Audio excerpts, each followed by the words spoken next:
السلام علیکم جی، میں ہوں ضیاء بلوچ. امید ہے آپ خیریت کی بہترین حالت میں ہوں گے. سامعین، آج کے منظر نامے کے ساتھ حاضر خدمت ہوں. آج بڑی اہم خبریں. ایک تو بلاول بھٹو نے آج وزیر اعظم کی کرسی پر قبضہ کر لیا اور پھر انہیں وہاں سے اٹھنے کے لیے کہا گیا. یہ کیا صورتحال ہے، اس پر بھی بات کریں گے. کل جو صدر مملکت آصف زرداری صاحب نے خطاب کیا تھا، اس پر جو اپوزیشن کا احتجاج تھا، اس کی گونج ابھی تک ہے. نہ صرف وہ پورے دنیا سے سنائی دے رہا ہے احتجاج، بلکہ بہت سارے طاقتور لوگوں کے کانوں میں ابھی تک اس احتجاج کی گونج موجود ہے، اور اس کا آگے کانسیکوینسز کیا ہوئے ہیں اس پر بھی بات کریں گے. اور کچھ اور بھی خبریں ہیں. نواز شریف کی گاڑی کے حوالے سے بھی اپڈیٹ ہے. تو آغاز جو کرتے ہیں نواز شریف صاحب کی گاڑی کے حوالے سے ہی اپڈیٹ سے آغاز کر دیتے ہیں. میں نے آپ کو بتا چکا کہ نواز شریف صاحب نے گاڑی لی جسے قانونی طور پر توشہ خانہ سے نہیں لیا جا سکتا، لیکن نواز شریف کو بری کر دیا گیا، اور یا بری کرنے کے لیے جناب نیب نے رپورٹ جمع کرا دی عدالت میں. اور دوسری طرف جو گھڑی تھی عمران خان کی، وہ نیب میں پھنسی ہوئی ہے، وہ نکل نہیں رہی کیونکہ اس کے لیے مسائل ہیں.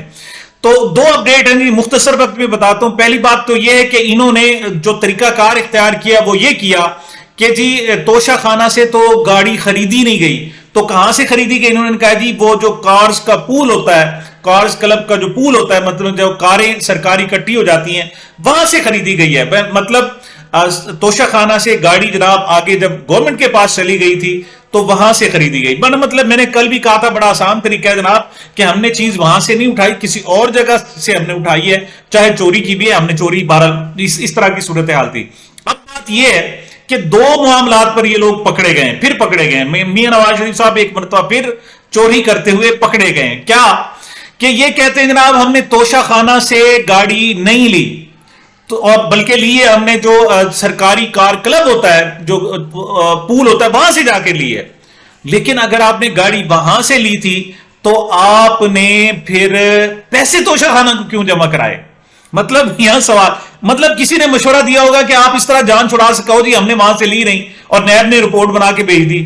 اور نیب کی رپورٹ نے تو بنا کے بھیج دی، اور ہوگا بھی ویسے جیسے کیا جائے کہا ہے نیب نے، لیکن پیسے تو آپ نے ان کو نہیں دیے. پیسے جو رسیدیں جمع کی ہوئی ہیں وہ تو جناب آپ نے توشہ خانہ میں جمع کرائی ہوئی ہے. اور اب یہ کر سکتے ہیں کہ جناب نہیں ہم نے پیسے کوئی اور جیلی رسید بنا لیں گے، نہیں ان کو جمع کرائے. تو یہ پیسے کیوں جمع کرائے ہوئے تھے؟ اس کا جواب کون دے گا؟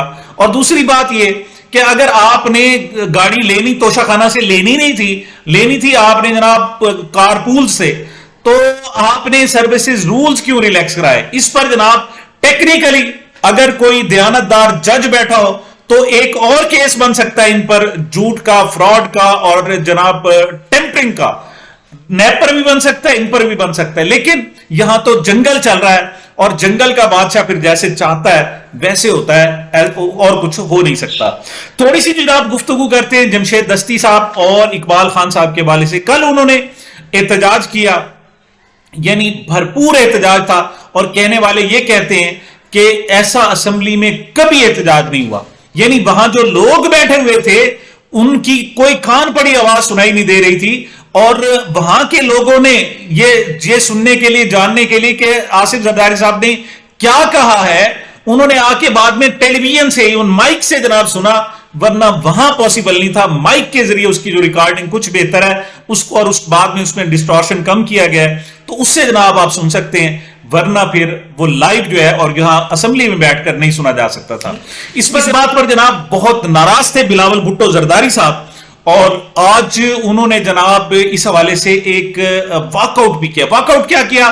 اصل میں جھنجھلاہٹ ہوتی ہے جو سامنے آ جاتی ہے. جو اسپیکر تھے قومی اسمبلی، ان کا کہنا یہ تھا کہ پیپلز پارٹی میں سے دو میں سے ایک بندہ بول سکتا ہے، یا تو شازیہ مری صاحب یا نوید قمر صاحب جناب وہ بول سکتے ہیں. اس بات پر چونکہ وہ پہلے تپے بیٹھے تھے جناب آصف علی زرداری صاحب کے خطاب پر احتجاج کے حوالے سے، تو بلاول نے بائیکاٹ کر دیا، واک آؤٹ کر کے چلے گئے. وہاں منظر کیا تھا ملاحظہ فرمائیں. چیئرمین صاحب واک آؤٹ کی بات نہیں ہے، because they have to decide. Naveed Qamar صاحب،